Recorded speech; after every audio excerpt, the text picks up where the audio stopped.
अब हम करेंगे क्वेश्चन नंबर 16। तो क्वेश्चन नंबर 16 क्या दे रखा है, the cost of 4 kg onion, 3 kg wheat and 2 kg rice is 60 rupees.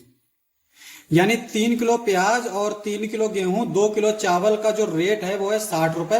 The cost of 2 kg onion, 4 kg wheat and 6 kg rice is 90। The cost of 6 kg onion, 2 kg wheat, 3 kg rice is 70। Find cost of each item पर KG by matrix method. यानी हर item का, यानी हमें onion का निकालना है कि कितने रुपया पर केजी मिल रहा है, व्हीट कितने रुपए पर केजी मिल रहा है और राइस कितने रुपए पर केजी मिल रहा है। तो जो चीज हम निकालते हैं, ये चीज हम हमेशा से करते आते हैं कि उसको हम वेरिएबल मान लेते हैं। तो यहां पे भी हम वही करेंगे, let X rupees Y and rupees Z. हम मान लेते हैं एक्स रुपए पर केजी जो है ऑनियन है, वाई रुपए पर केजी व्हीट है और जेड रुपए पर केजी चावल है यानी राइस है। Be the cost of onion, wheat और उसके बाद है एंड राइस रिस्पेक्टिवली मतलब एक्स के लिए ओनियन, वाई के लिए व्हीट और जेड के लिए राइस। अब देखो इससे जो हमारी इक्वेशन बनेगी वो क्या बनेगी, देखो 4 kg यूनियन अगर ले रहे हैं और वो x kg पर किलो के हिसाब से है, 3y plus 2z is equal to 60। इसको समझो, मान लो कि हमारा जो है x जो है वो हमारा पर केजी के हिसाब से दे रखा है। मान लो चावल जो है वो तुम्हारे 8 रुपए पर केजी है और ये जो तुम्हारा गेहूं है ये तुम्हारा 8 रुपए पर केजी है और ये जो तुम्हारा प्याज है ये मान लो 5 रुपए पर केजी है। तो अगर 5 रुपया पर केजी है तो 4 किलो प्याज कितने का हो गया, 20 रुपए का। 5 रुपया पर केजी है तो 4 किलो 20 रुपए का। सिमिलरली यहाँ पे अगर 8 रुपया पर केजी व्हीट है तो 3 किलो कितने का हो गया, 24 रुपए का। सिमिलरली यहां पे अगर ये 8 रुपया किलो है तो ये कितना हो जाएगा, 16 रुपए का। तो इस हिसाब से ये आ जाएगा 60। तो इस तरह से हम इसको फाइंड करेंगे। तो यहां पे हमारी ये पहली इक्वेशन हो गई। सिमिलरली इसके लिए हम इक्वेशन लिखेंगे तो ये हो जाएगी 2x plus 4y plus 6z is equal to 90। और इसके लिए लिखेंगे ये आ जाएगी 6x plus 2y plus 3z is equal to 70। अब यहां पे हमें एक सिस्टम ऑफ लीनियर इक्वेशन मिल गया। तो सिस्टम ऑफ लीनियर इक्वेशन को सॉल्व करेंगे, एक्स वाई जेड की वैल्यू निकल आएगी। ये जो हम पहले करते आ रहे हैं वही करेंगे। तो इसको सॉल्व करने के लिए पहले इसको मैट्रिक्स मेथड में, मैट्रिक्स फॉर्म में लिखेंगे। तो क्या आएगा, A X is equal to B. ठीक है, और जहां पे ए हमारा है 4 3 2 2 4 6 6 2 3, ये हमारा ए हो गया। और x जो है वो हमारा आ जाएगा x y z। b जो है वो हमारा आ जाएगा 60 90 और ये 70। तो हमें a x b पता चल गया। अब हम इसको जब सॉल्व करते हैं तो कैसे सॉल्व करते हैं, A X is equal to B है, ए को इधर ले जाएंगे तो x की जो वैल्यू आएगी वो आएगी a इनवर्स b। इसका मतलब ये हुआ कि हमें a इनवर्स चाहिए होगा। a इनवर्स के लिए हम लोग क्या करते हैं, a inverse is equal to 1 upon determinant of a adjoint a।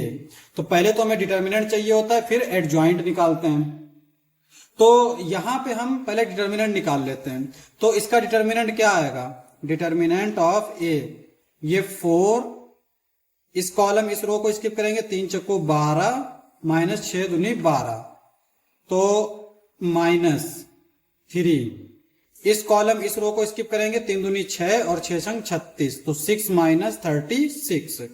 फिर +2, इस कॉलम इस रो को स्किप करेंगे, 2 2 जा 4, 6 4 जा 24, ये आ जाएगा। ये 0 और 36 में से 6 गया 30, माइनस माइनस प्लस 3 तिहाई 9, 90 आ जाएगा। 24 में से 4 गया 20, 22 जा 40, तो ये आ गया 40। 90 में से 40 जाएगा तो बचेगा 50। तो डिटर्मिनेंट हमारा आ गया 50। अब हमें चाहिए एडजॉइंट ए, तो एडजॉइंट के लिए हमें क्या पता होना चाहिए, कोफैक्टर्स। तो हम कोफैक्टर्स निकाल लेते हैं। A11 क्या आएगा हमारा, देखो चूंकि हमने A11, A12, A13 ये है हमारे, इनका इस्तेमाल हम कर सकते हैं।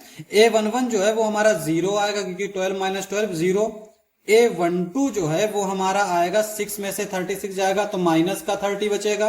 और चूंकि 1 + 2 हमने ये चीज हमेशा बताई है कि अगर इन दोनों का सम इवन नंबर है तो साइन प्लस का ही रहेगा, और अगर ऑड नंबर है तो साइन माइनस का लग जाएगा।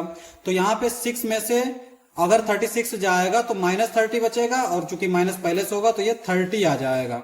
A13 ये आएगा हमारा 24 में से 4 गया यानी माइनस का 20। इसी तरह से A21 कैसे निकालेंगे, इस रो इस कॉलम को स्किप करेंगे, 3 3 जा 9 और 2 2 जा 4, तो 9 - 4 5 बचेगा, लेकिन चूंकि इन दोनों का सम जो है वो ऑड नंबर है तो -5 आ जाएगा। A22 ये हमारा क्या आएगा, ये कॉलम ये रो स्किप करेंगे, 3 चक्कू 12, 6 दूनी 12, 12 में से 12 गया 0। फिर ये 2 3 सेकेंड रो थर्ड कॉलम, 2 4 जा 8 -6 × 18, 8 - 18 तो कितना बचेगा, 10 बचेगा। लेकिन चूंकि दोनों का सम जो है वो हमारा ऑड नंबर है और 10 सर माइनस का 10 आया तो ये प्लस का 10 हो जाएगा। ठीक है। A31 third row first column, 6 × 18 और हाँ 6 × 6 = 18 और 4 दूनी 8, 18 में से 8 गए 10 तो ये आ जाएगा 10। A32 देखो दोनों का सम क्या है, ऑड नंबर, तो माइनस का साइन आ जाएगा। अब यहां पे थर्ड रो सेकेंड कॉलम, 6 चौक 24 और 2 दूनी 4, 24 में से 4 गया 20 तो ये आ जाएगा 20।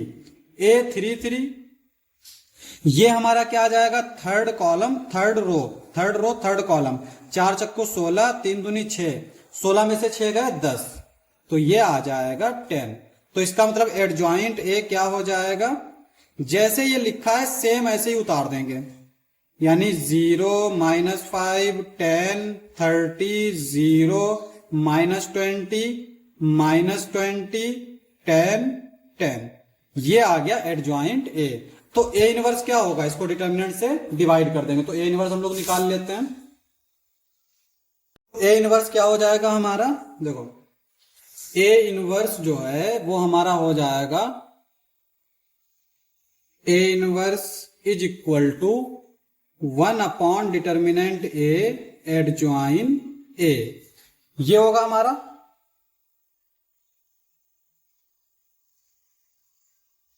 तो यहां पे डिटर्मिनेंट ए तो हमने निकाल लिया 50 है तो ये आ जाएगा 1/50।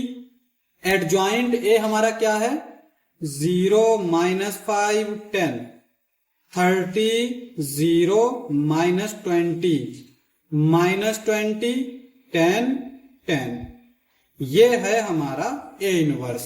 अब चूंकि हमारा क्या है, x is equal to A inverse B, और x जो है ये हमारा है x y z, और ए इनवर्स हमारा क्या है 1/50 0 -5 10 30 0 -20 -20 10 10 ये आ गया, इंटू बी 60 90 70 ये आ जाएगा। ठीक है, 1/50 इसको इससे मल्टीप्लाई करेंगे, इसको इससे तो ये क्या आ जाएगा हमारा -450 + 700, इसको इससे मल्टीप्लाई करेंगे 9 × 5 = 45, इसको इससे 700, फिर इसको इससे मल्टीप्लाई करेंगे, इसको इससे मल्टीप्लाई करेंगे 0, इसको इससे मल्टीप्लाई करेंगे 6 × 18 यानी 1800 माइनस ये हो जाएगा हमारा 7 दूनी 14 यानी 1400। ठीक है, ये आ जाएगा हमारा, इसको इससे मल्टीप्लाई करेंगे, इसको इससे तो ये आ जाएगा 1200 + 900 + 700 ये आ गया। अब 1/50 इसमें से इसको माइनस कर देंगे तो ये हो जाएगा 250 400 400। अब यहाँ पे 50 को हम इससे डिवाइड कर देंगे, तो सबको जब 50 से डिवाइड कर देंगे तो पहले तो 0 से 0 कैंसिल हो जाएंगे सारे, फिर 5 5 जा 25, 5 8 जा 40, 5 8 जा 40। तो इसका मतलब आ गया हमारा x is equal to ₹5, y is equal to ₹8, z is equal to ₹8। इसका मतलब क्या हुआ कि ओनियन जो है वो 5 रुपया पर केजी है, और वीट जो है वो 8 रुपया पर केजी, और राइस जो है वो भी 8 रुपया पर केजी है। यही हमारा आंसर हो जाएगा।